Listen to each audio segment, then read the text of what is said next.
Selamat pagi, Om Swastiastu, Assalamualaikum warahmatullahi wabarakatuh.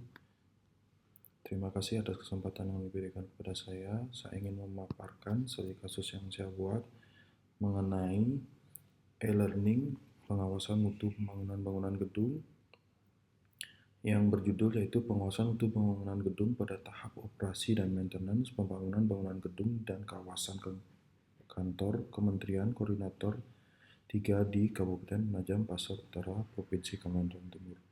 Saya dari kelompok 3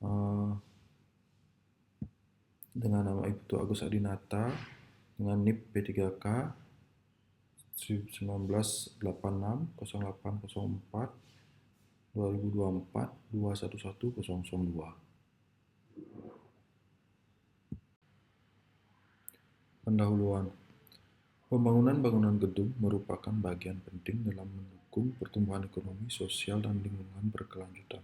Pengawasan mutu memiliki peran krusial untuk memastikan pelaksanaan pembangunan sesuai ketentuan teknis, standar mutu keselamatan, dan prinsip keberlanjutan.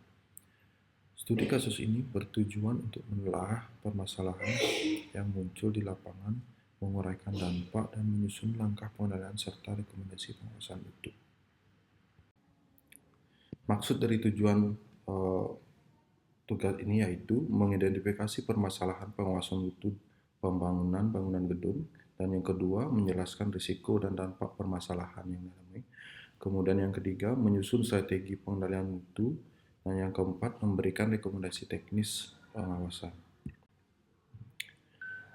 Identifikasi permasalahan. Permasalahan pada ruang lingkup tahap pelaksanaan bangunan gedung meliputi ketidaksesuaian spesifikasi material, pelaksanaan, dan tidak sesuai kamar kerja dan pengendalian mutu yang tidak konsisten.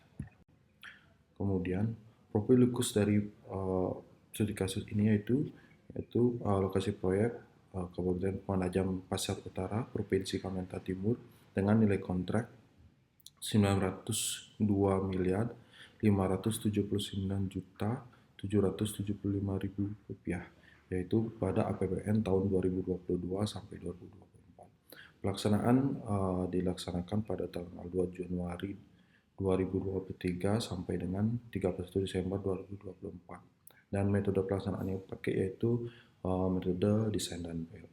Proyek ini bertujuan menyediakan ruang kerja bagi ASN Kementerian Koordinator dan swing space bagi kementerian atau lembaga terkait pada tahap awal pengembangan KN. Identifikasi permasalahan.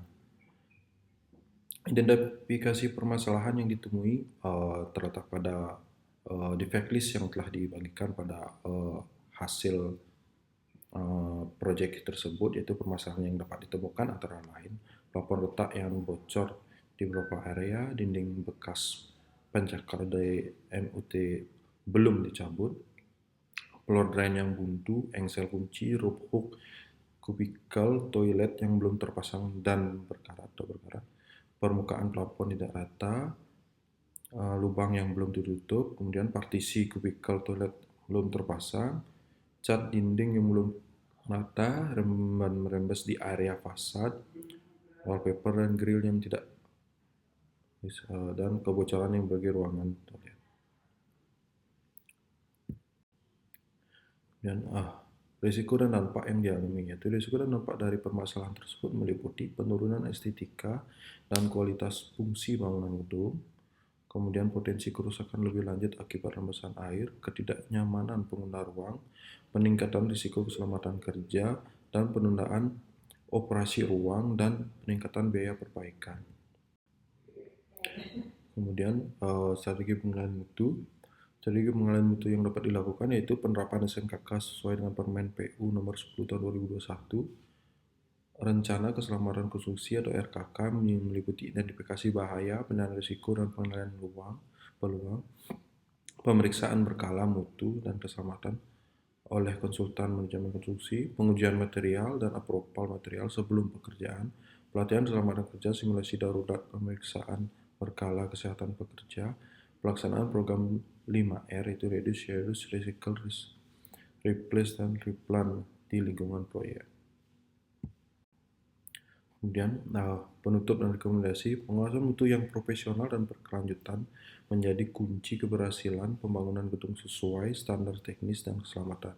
Diharapkan hasil laporan ini menjadi masukan dalam meningkatkan kualitas pengawasan dan implementasi pengendalian mutu produk sejenis.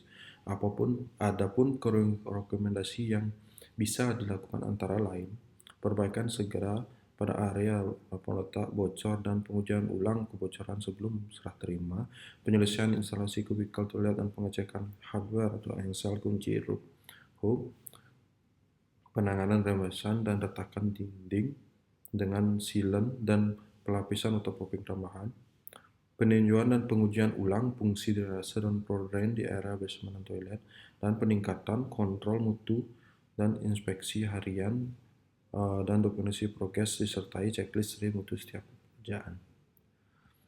Ya, demikianlah hasil tugas di kasus yang setelah saya buat. Terima kasih. Apabila ada kesalahan, saya mau kata dan lain halnya, saya mohon maaf. Saya tutup dengan Om Santi.